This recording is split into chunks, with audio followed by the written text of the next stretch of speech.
बिस्मिल्लाहिर्रहमानिर्रहीम। अल्लाहुम्मा सल्ली अला मुहम्मदिन व अला आले मोहम्मद। डियर स्टूडेंट्स, आज हम स्टार्ट कर रहे हैं हमारा new chapter about environmental chemistry. And इसके दो हिस्से हैं। एक में हम इन्वायरमेंटल केमिस्ट्री में एयर के बारे में पढ़ेंगे और एक में हम वाटर के बारे में पढ़ेंगे। और हम इस पूरे चैप्टर में ये देखेंगे कि एयर में वो कौन कौन से पोल्यूटेंट या ऐसे कंपोनेंट हैं जो एडवर्स इफेक्ट करते हैं ह्यूमन हेल्थ पर, और हमारे जो दूसरी स्पीशीज हैं, लिविंग बीइंग्स या नॉन लिविंग थिंग्स, उनको एडवर्सली इफेक्ट करते हैं। तो फर्स्ट एसएलओ है, हमने बतानी है composition of clean dry air. क्योंकि हम अक्सर बचपन से आप सुनते आ रहे हैं, हम कहते हैं air is the mixture of gases. तो हमने ये देखना है कि इस मिक्सचर में कौन कौन सी गैसेस हैं और कौन कौन से ज्यादा तादाद में, अमाउंट में मौजूद हैं। तो आप गर्ल्स ये देखिए, पहले क्लीन एयर का कॉन्सेप्ट लीजिए। इस एयर को देखिए, यहाँ पे इस एटमॉस्फेयर में जो एयर है, और अब इस एयर को देखिए। और अब आप इन दोनों एयर के जो एटमॉस्फेयर हैं, जो माहौल हैं, उनको आप देख के साफ समझ सकते हैं कि क्लीन एयर से क्या मुराद है।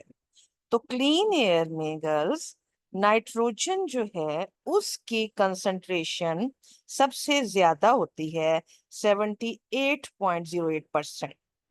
और सेकंड नंबर पर जो हमारे हवा में गैस मौजूद है वो ऑक्सीजन है, 20.95।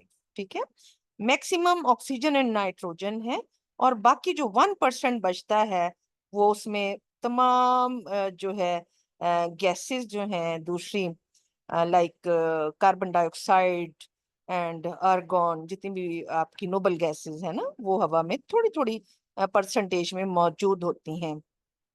इसी तरह वाटर वेपर जो है वो 0 to 4% तक मौजूद हो सकते हैं, यानी नहीं भी बिल्कुल हो सकते, 4% तक भी हो सकते हैं, और इनके दरमियान किसी वैल्यू में भी हो सकते हैं।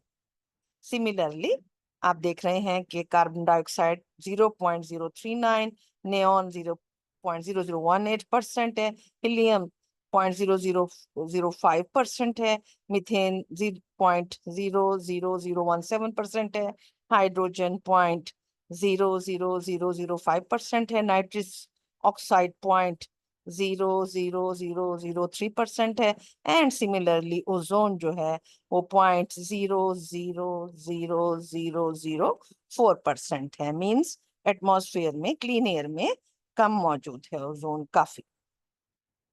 तो गर्ल्स, हमने ये अभी चार्ट जो था उसमें, पाई चार्ट में भी देखा कि नाइट्रोजन एंड ऑक्सीजन जो हैं वो एटमॉस्फेयर का सबसे बड़ा हिस्सा बनाती हैं। और dry air is composed of about 78% nitrogen and 21% oxygen, and remaining less than 1% of the atmosphere is the mixture of gases, including argon, carbon dioxide, etc. etc.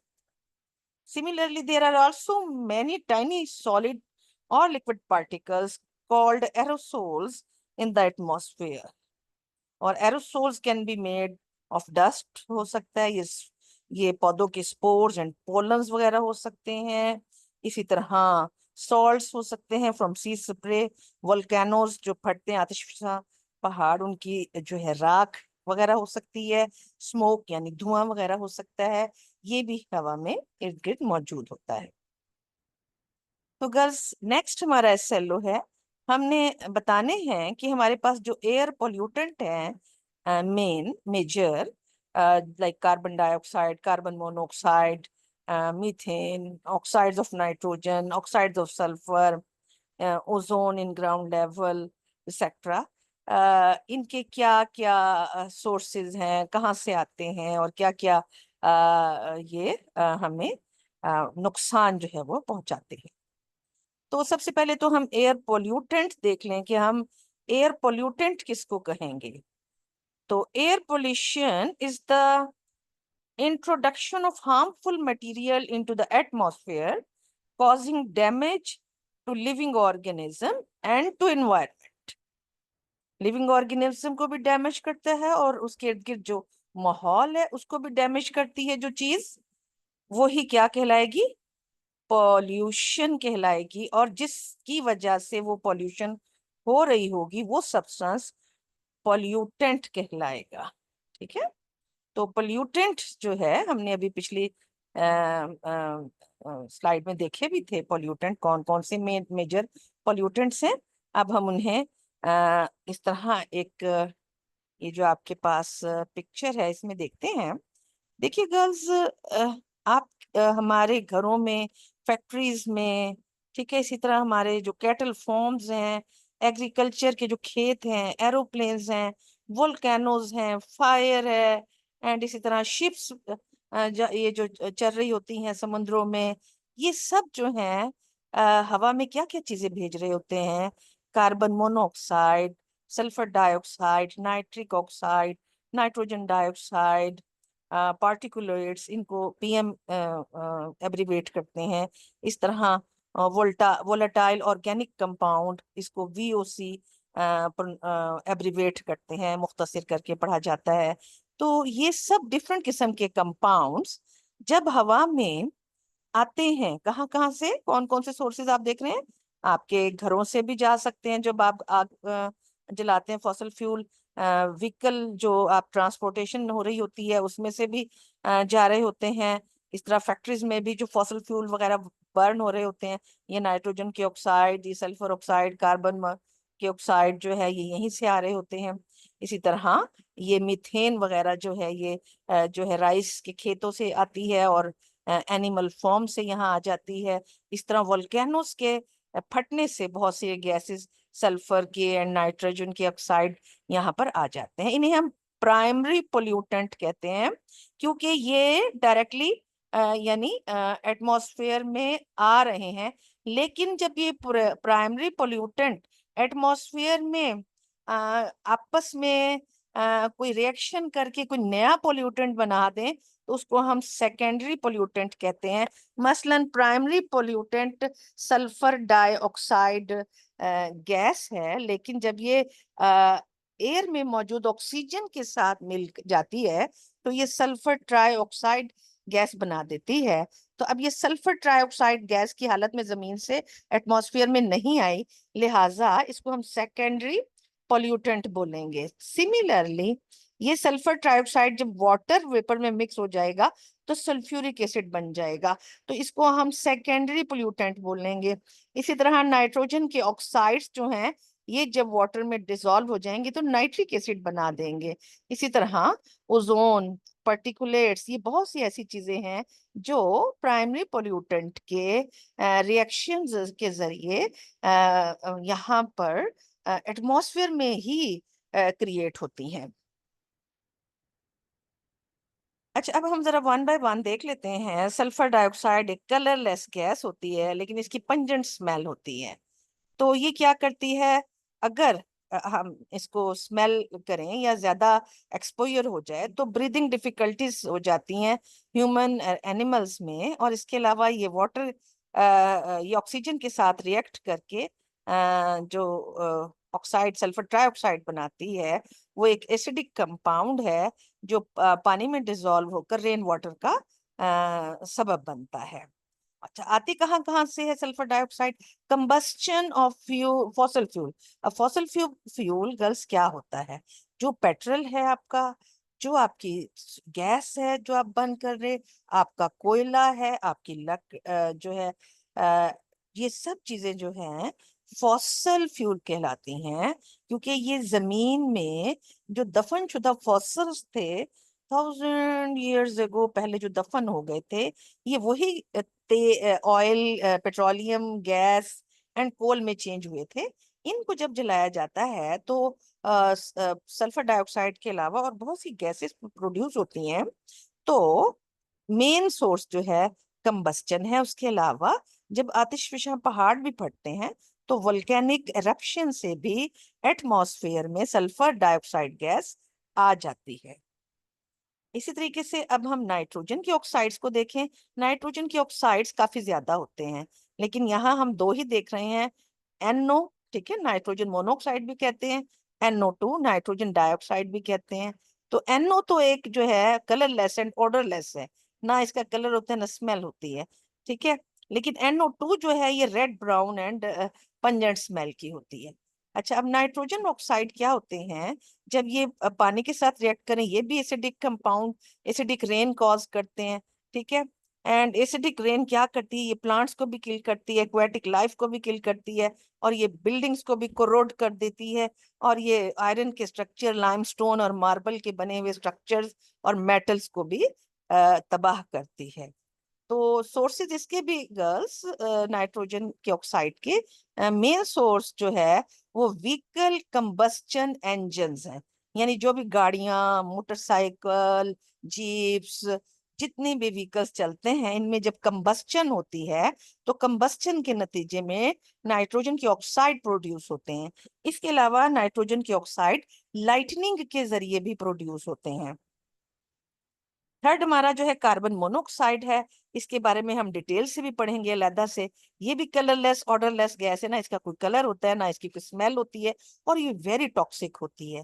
तो ये बेसिकली इरिवर्सिबली बाइंड कर जाती है हीमोग्लोबिन के साथ हमारे blood के sales में, और जिसकी वजह से हीमोग्लोबिन ऑक्सीजन को बाइंड करके हमारी बॉडी में नहीं पहुंचा सकता, लिहाजा सांस नहीं ले सकते अगर कार्बन मोनोऑक्साइड ज्यादा हो जाए, और बेहोशी भी तारी हो जाती है और डेथ भी हो जाती है कार्बन मोनोऑक्साइड ज्यादा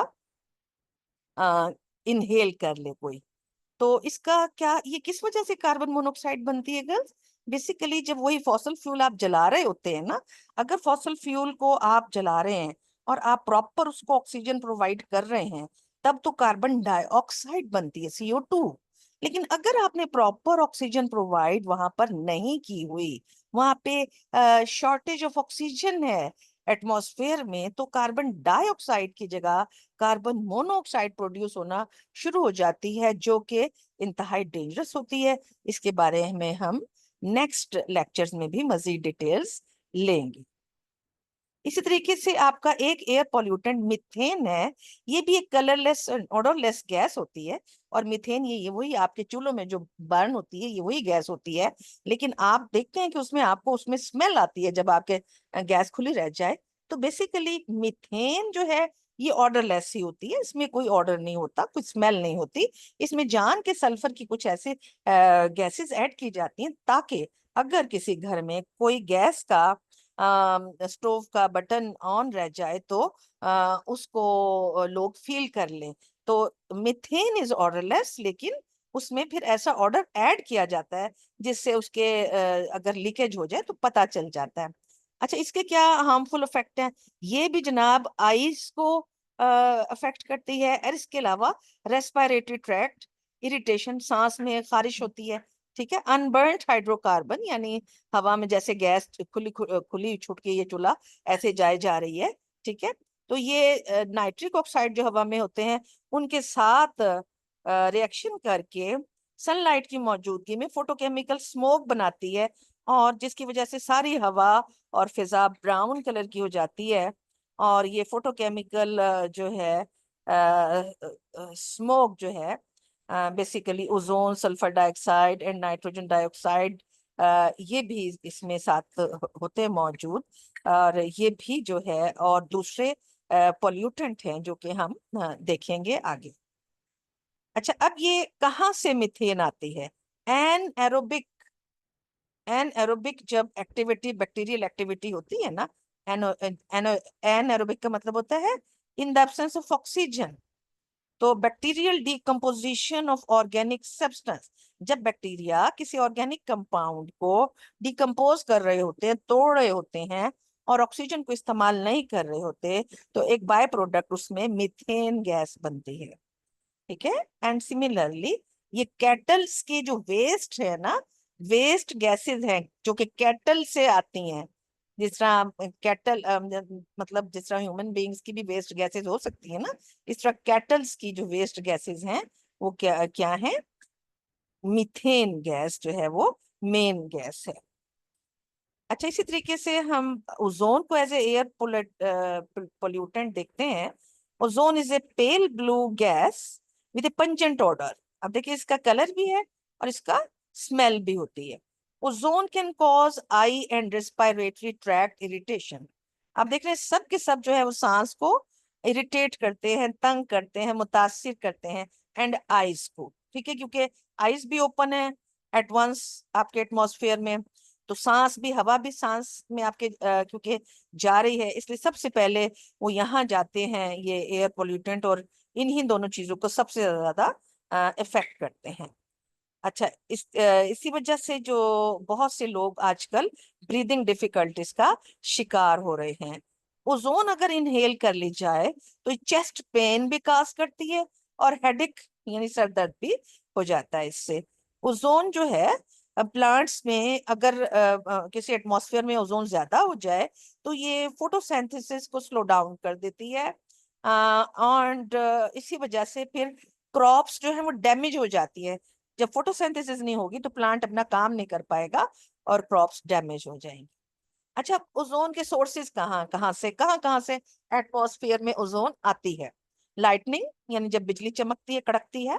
इसी तरह जब रिएक्शन होता है ऑक्सीजन मॉलिक्यूल्स का, and sunlight in the upper atmosphere में, ठीक है। एंड सिमिलरली जब रिएक्शन होता है unburned hydrocarbon and nitrogen oxide का, ये भी सनलाइट की मौजूदगी में लोअर एटमॉस्फेयर में रिएक्शन होता है, इसके नतीजे में ओजोन बनती है। ये सारे रिएक्शन आप वन बाय वन अगले लेक्चर्स में भी देखते जाएंगे। अच्छा, आपका ये फिर अनबर्न्ड हाइड्रोकार्बन्स, इनको हम CH, carbon hydrocarbon mean carbon and hydrogen containing compounds.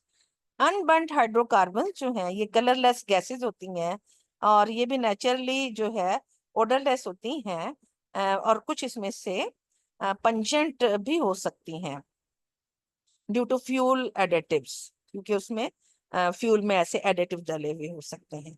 अच्छा, ये भी व्हीकल जो है कंबस्टन इंजन से अगर नहीं उनकी कंबस्टन हुई, इंजन में वो जली नहीं है पूरी तरह आपका पेट्रोल, तो वहां से अनबर्न्ड हाइड्रोकार्बन इंजन में से हवा में आ जाएंगे। ये भी इसी तरह eye and respiratory tract irritation cause करते हैं। और ये अनबर्न्ड हाइड्रोकार्बन नाइट्रोजन के ऑक्साइड के साथ सनलाइट की मौजूदगी में रिएक्ट करते हैं और फोटोकेमिकल स्मोक बनता है, जिसकी वजह से ब्राउन कलर आपको अपने इर्द गिर्द पूरी हवा ब्राउन ब्राउन महसूस होती है।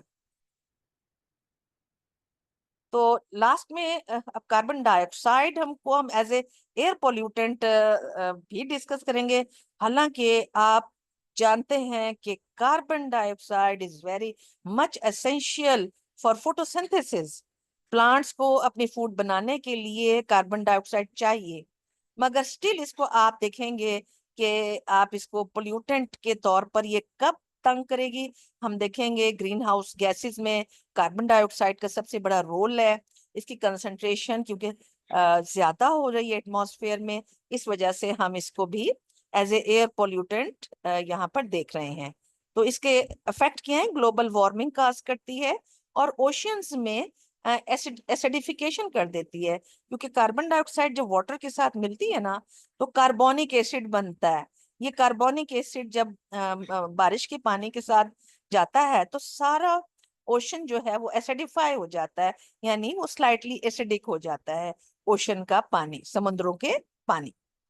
अच्छा, ये अब कार्बन डाइऑक्साइड जब कंप्लीट कंबस्टन होती है ना, यानी जब कोई भी किसी हम पेट्रोल को जलाएं, हम किसी भी गैस को जलाएं, हम लकड़ी को जलाएं, कोयले को जलाएं, तो इसके नतीजे में आपको पता होना चाहिए जो लाजमी चीज पैदा होती है वो कार्बन डाइऑक्साइड प्लस वाटर है, ठीक है। उसके अलावा नाइट्रोजन, अगर वहां पे उस लकड़ी में नाइट्रोजन थी तो नाइट्रोजन का ऑक्साइड भी प्रोड्यूस होगा, अगर सल्फर था तो सल्फर का ऑक्साइड भी प्रोड्यूस होगा। लेकिन carbon dioxide and hydrogen oxide यानी वाटर डेफिनेटली हर हाइड्रोकार्बन में मस्ट प्रोड्यूस होते हैं।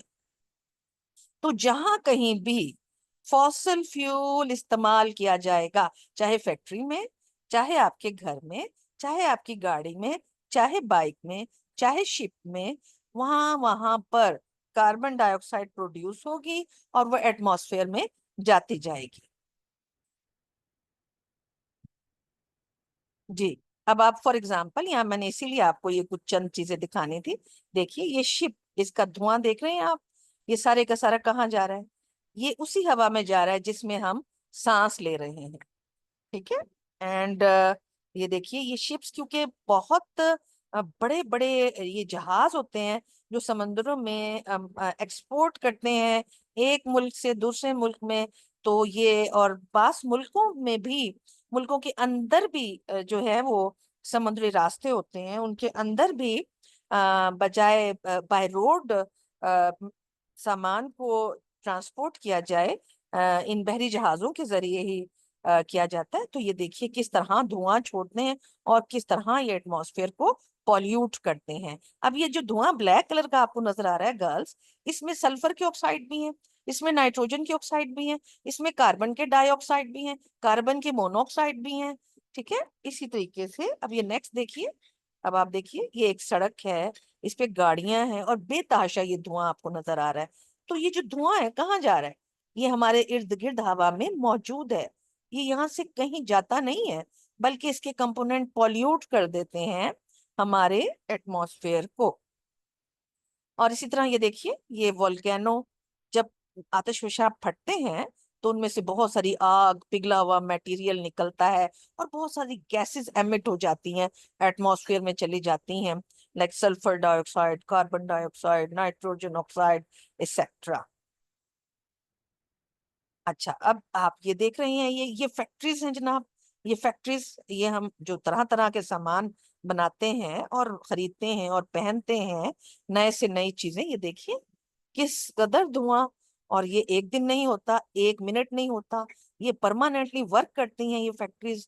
और ये परमानेंटली क्या करती हैं, इस ये देखने में धुआं है गर्ल्स, लेकिन केमिकली जब इसको देखा जाए तो ये सब क्या है? ये कार्बन डाइऑक्साइड गैस है, ये नाइट्रोजन की ऑक्साइड है, ये सल्फर की ऑक्साइड है, ये अनबर्न्ड कार्बन है, ये जो हवा में जा रही है। और ये क्योंकि डेली जा रही है, जिस तरह इंडस्ट्रियल जो है डेवलपमेंट होती जा रही है, उसी तरह ये बहुत तेजी से मसाइल बढ़ते जा रहे हैं, जिनको हम अगले लेक्चर्स में साथ देखते जाएंगे। तो गर्ल्स हमारा नेक्स्ट एसएलओज जो है, उसमें हमने ये देखना है कि कार्बन डाइऑक्साइड के जो हायर लेवल्स हैं वो क्या काज करते हैं, क्लाइमेट के साथ ग्लोबल वार्मिंग काज करते हैं। एंड इस तरह हम देखेंगे greenhouse effect, acid rain, इन सल्फर डाइऑक्साइड के स्पेसिफिकली क्या प्रॉब्लम्स काजिंग एक्शंस हैं। तो सबसे पहले अब हम ये देखिए, ये आपका जनाब प्लेनेट अर्थ है। ठीक है। इस प्लेनेट अर्थ पे मैंने आपको छोटा सा पाकिस्तान ये ग्रीन कलर में ये भी दिखा दिया। ठीक है। अब आपने जरा इसको गौर से देखना, समझना है इसमें। आपको जब ये पॉइंट समझ आ जाएगा तो इस पूरे चैप्टर को बहुत आसानी से आप समझ पाएंगे। तो आप देख रहे हैं कि आपके बहुत सारे जो है कॉन्टिनेंट्स हैं जमीन के ऊपर, और हर जगह पर क्या हो रहा है, फॉसल फ्यूल बर्न होता है, कोल, पेट्रोलियम, गैस और कार्बन डाइऑक्साइड गैस तो मस्ट प्रोड्यूस हो ही रही है तकरीबन हर जगह पर पूरी दुनिया में, क्योंकि ये सबसे बेस्ट फ्यूल अब तक, सबसे मैक्सिमम यूज होने वाला फ्यूल था। तो main energy source is still fossil fuel. हालांकि बहुत से और फ्यूल्स भी सामने आ चुके हैं, लेकिन अभी तक फॉसल फ्यूल पे इंसान ज्यादा भरोसा कर रहा है। और आप देख लिया, आपकी बाइक में फॉसल फ्यूल होगा, आपके चूल्हों में फॉसल फ्यूल जल रहा होगा, आप गाड़ियों में जाएंगे फॉसल फ्यूल होगा, आप जिस इंडस्ट्री से बने हुए कपड़े पहनेंगे उसमें फॉसल फ्यूल इस्तेमाल हो रहा होगा। तो अब हो क्या रहा है, कार्बन डाइऑक्साइड हमारे होम्स से, हमारे ट्रांसपोर्ट सिस्टम से, हमारी इंडस्ट्रीज से, देखे किस कदर कार्बन डाइऑक्साइड हम किस में भेज रहे हैं, एटमॉस्फेयर में। तो ये कहाँ, ये जमीन से कहीं रुखसत नहीं हो जाती, ये सारी की सारी जमीन के इर्द गिर्द एक ब्लैंकेट ऑफ जो है ब्लैंकेट लाइक इन्वेलप बना के रहती हैं। ठीक है।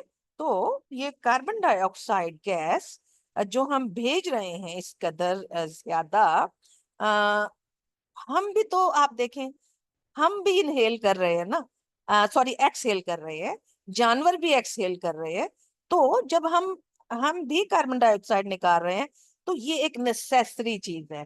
हमें जिंदा रहने के लिए कार्बन डाइऑक्साइड को क्या करना है, एक्सहेल करना है, बाहर निकालना है। लेकिन हमारे लिए ये जरूरी नहीं है कि हम लाजमन बहुत करीबी भी जगह पे जा रहे हैं तो हम गाड़ी में पेट्रोल को जला के जाए। ठीक है, हमारे लिए ये जरूरी नहीं है कि अगर हम कोई फ्रेश फ्रूट खा सकते हैं या हम फ्रेश कैरेट खा सकते हैं तो हम उसको फॉसल फ्यूल के जरिए पका के खाएं। तो वहां पे हमारे मतलब हम कोई कमी बेशी कर सकते हैं, लेकिन जाहिर है रेस्पिरेशन, हमें रेस्पायर करना है जिंदा रहने के लिए। लेकिन ये आपको फैक्टर जस्ट दिखाना था कि देखिए हम भी एक्सहेल कर रहे हैं कार्बन डाइऑक्साइड, जितने भी लिविंग थिंग्स हैं, आई मीन कि एनिमल्स हैं, ह्यूमन बीइंग्स हैं, एंड सिमिलरली एक्वेटिक लाइफ है। अच्छा, अब ये जनाब, फिर ये मैंने आपको, देखिए आपकी जमीन पर जितने पौधे लगे हुए हैं ये इसी एटमॉस्फेयर की कार्बन डाइऑक्साइड को इस्तेमाल भी कर रहे हैं। इन प्लांट्स को फोटोसिंथेसिस के लिए क्या चाहिए, ये कार्बन डाइऑक्साइड रिक्वायर्ड है।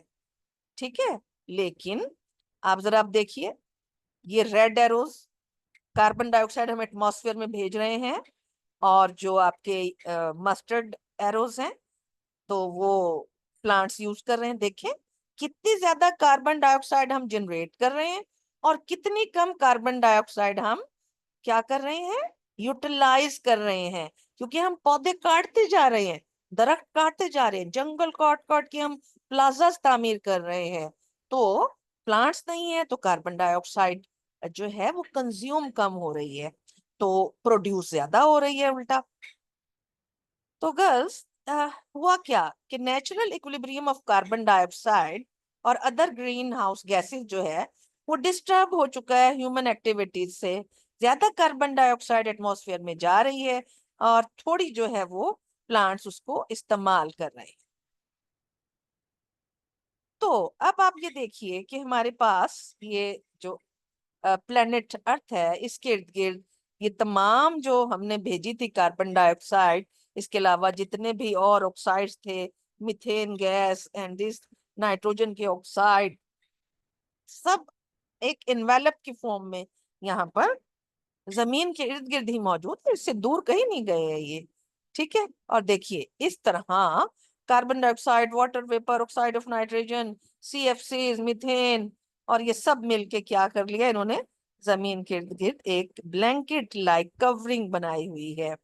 अच्छा, अब आप देखिए, अब ये देखना है कि जनाब सूरज है और सन जो है आपका, इससे रेडिएशंस क्या करती हैं, आती हैं, और वो अगर शॉर्ट वेवलेंथ की रेडिएशन हो तो वो वापस क्या हो जाती हैं, रिफ्लेक्ट बैक हो जाती हैं। ठीक है, यानी रिफ्लेक्ट, अर्थ से टकरा कर रिफ्लेक्ट बैक हो जाती हैं, क्योंकि ये वाली जो गैसेस का इन्वेलप है इनको रिफ्लेक्ट होने देता है।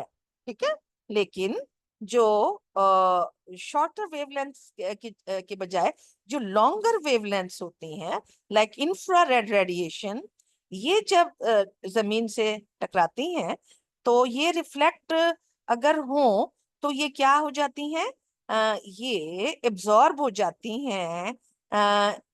किस कौन एब्जॉर्ब करता है इनको, यही गैसेस, यही जो कि हमारे एटमॉस्फेयर के इर्द गिर्द कार्बन डाइऑक्साइड, नाइट्रोजन के ऑक्साइड, वाटर वेपर, मीथेन, ये इसको एब्जॉर्ब करती हैं और इसको दोबारा रिफ्लेक्ट कर देती हैं टुवर्ड अर्थ। अब इससे क्या हो रहा है, जब इन्होंने दोबारा भेज दिया, अब इससे गर्ल्स ये हो रहा है कि जमीन का टेम्परेचर, क्योंकि कॉन्टिन्यूसली ये प्रोसेस हो रहा है, रेडिएशन जो है वो जमीन के ऊपर आ रही हैं और उसके वापस निकल के वापस नहीं जा रही, रिफ्लेक्ट नहीं हो रही हैं, बल्कि वो वापस जमीन की तरफ रिफ्लेक्ट की जा रही हैं बाय दीज गैसेस। तो जमीन का टेम्परेचर क्या हो रहा है, इसकी वजह से बढ़ रहा है। तो ये देखिए, ये आपका जमीन है और ये यही गैसेस का ये ब्लैंकेट है। ये क्या कर रहा है, इन रेडिएशन को वापस निकलने नहीं देता, वापस जमीन की तरफ रिफ्लेक्ट कर देता है, तो जिसकी वजह से क्या हो जाता है, ग्लोब हमारा हमारा ग्लोब, इसका टेम्परेचर बढ़ जाता है। इसी को हम कहते हैं ग्लोबल वार्मिंग। ठीक है, तो global warming is a phenomena of gradual increase in the average temperature of the Earth's atmosphere. The main cause for this environmental issue is the increased volume of greenhouse gases, such as carbon dioxide and methane.